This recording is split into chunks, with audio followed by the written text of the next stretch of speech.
Hello, and thank you for tuning in to our international news broadcast. Right now, let's review the top stories currently capturing global attention. Fact number 1. Oil sanctions could reduce Russia's resources in the war in Ukraine. Event number 2. The U.S. and Israel conduct large-scale airstrikes against many targets in Iran. Event number 3. The U.S. Navy sank more than 30 Iranian ships, paralyzing the country's command system. And now, for the details. The escalation of conflict in the Middle East and Iran's closure of the Strait of Hormuz in response to U.S. and Israeli military operations could severely disrupt global oil supply lines. This not only threatens conventional trade, but also impacts the so-called shadow fleet, a network of oil tankers used by sanctioned nations, including Russia, to evade penalties. Fox News has reported on the issue. The Iranian government has announced the closure of the strategically vital Strait of Hormuz, a narrow sea lane between Iran's Hormuz Island and Oman's Musandam exclave. Tehran warned that ships passing through the strait could be targeted.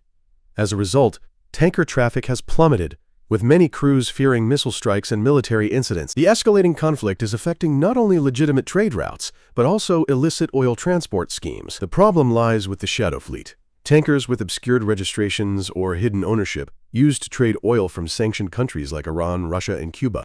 These vessels frequently switch flags, use shell corporations, and employ complex logistics chains to disguise the oil's origin and circumvent restrictions. Notably, the closure of the Strait of Hormuz coincides with intensified Western efforts to combat illicit oil trade, further complicating matters for sanctioned nations. Accordingly, the United States has effectively enforced a naval blockade on oil shipments to Cuba and warned several countries, including Mexico, against supplying energy resources to sanctioned regimes. European allies have also tightened controls on vessels associated with the shadow fleet. Recently, Belgian military forces intercepted the oil tanker MT Ithera, a vessel linked to shady oil transport networks. The ship was stopped in the North Sea and escorted by the military to the port of Houston. According to investigations, the vessel may be connected to the son of a high-ranking Iranian politician, John Kelly. The Kelly family controls a network of tankers used to trade oil between Iran and Russia. The price cap mechanism on Russian oil imposed by Western countries is putting additional pressure on Russia's exports. Last month, the cap was lowered to about $44 per barrel, aiming to keep Russian oil prices below the global market rate. Experts believe that tightening control over illicit transport could severely impact nations that actively use these schemes.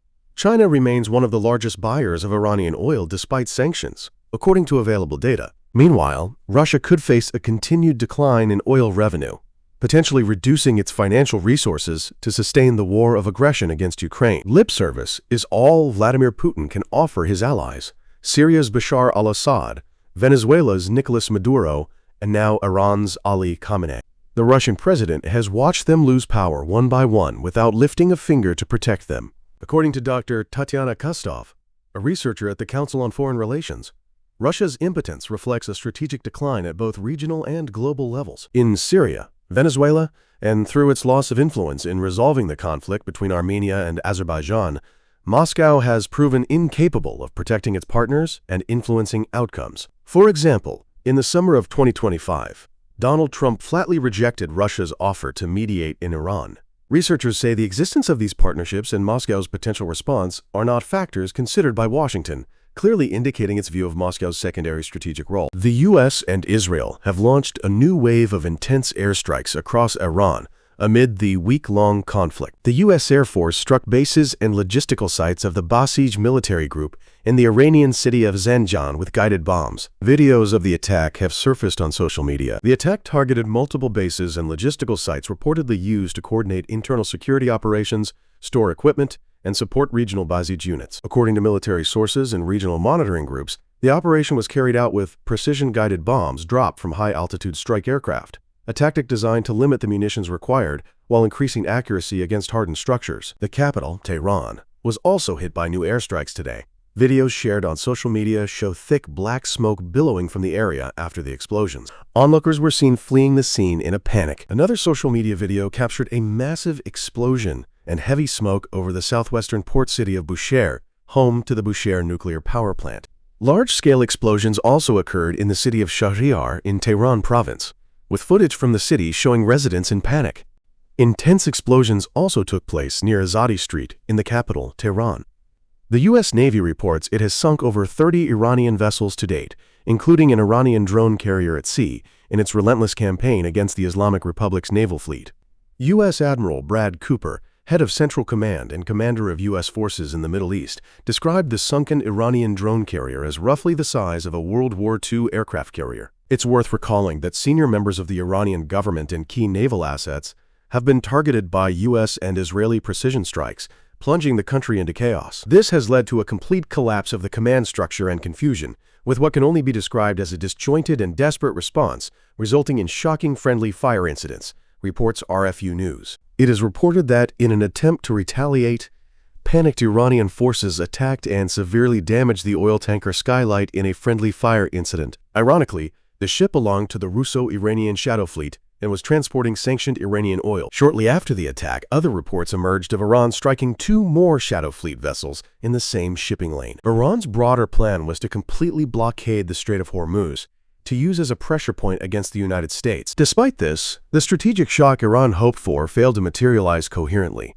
as threats of closure were accompanied by sporadic ship attacks and maritime warnings that suggested randomness rather than a structured deterrent strategy.